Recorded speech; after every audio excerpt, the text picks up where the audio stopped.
concernait tout le monde. Il n'y avait pas que au Cameroun.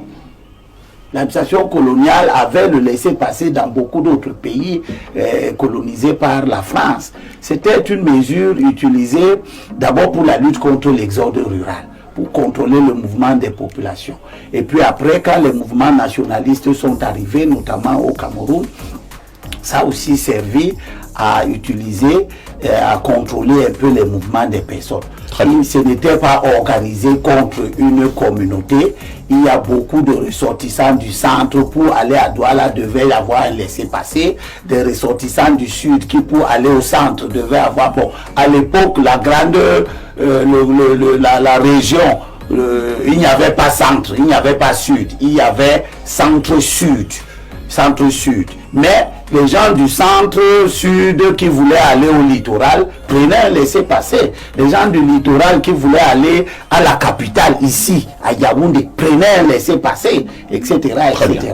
Donc, on ne va pas demander à Valère de retirer ça. Il a dit quelque chose qui n'était pas complètement juste. Mais je note avec regret l'instrumentalisation forcenée de ce propos malencontreux à des fins de victimisation pour donner l'impression qu'il y a un génocide contre les Bamileke. Je rappelle que la notion de génocide est récente. Elle est bien récente et elle est complètement bien définie par le système des Nations Unies. Il ne suffit pas que les gens aient été tués en masse pour qu'on dise qu'il y a un génocide. Il faut pour un génocide que les auteurs aient pensé l'élimination d'une communauté. Très bien. Et qu'il y ait des écrits, qu'il y ait une doctrine pour cela. Voilà. Il suffit donc pas de se battre parce que on dit qu'on a tué les gens. Si vous parlez de génocide Bamileke parce qu'on a tué des gens, les Mbo, les Bakaka, les Balou, les Banco du Mungo vont parler du génocide en accusant les Bamileke d'Ernest Wandje qui ont débrûlé des villages entiers dans le Mungo pour prendre les terres.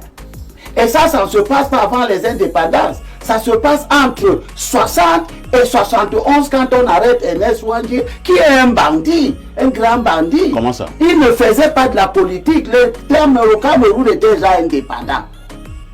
Quand Semengue et les Tonde Koto dans l'armée camerounaise combattent Ernest Wandje, le Cameroun est déjà indépendant. Il n'y a aucune raison de dire qu'on fait une lutte pour la libération. Et il était bandit comment? Il était un bandit, il brûlait des villages pour rien. Il y avait quelle est la doctrine politique, quelle est la revendication qui voulait que on brûle, on sème on ne dira peut-être pas qu'il était un bandit. Dans le pays, on a compris. Donc pour ces gens-là, dans le pays Mbo, Ernest Wandje n'était pas un acteur politique qui se battait pour une cause nationale. C'est compris. Mais pourtant, on ne va pas dire que Ernest Wandje ou alors que les Bamileke ont fait un génocide.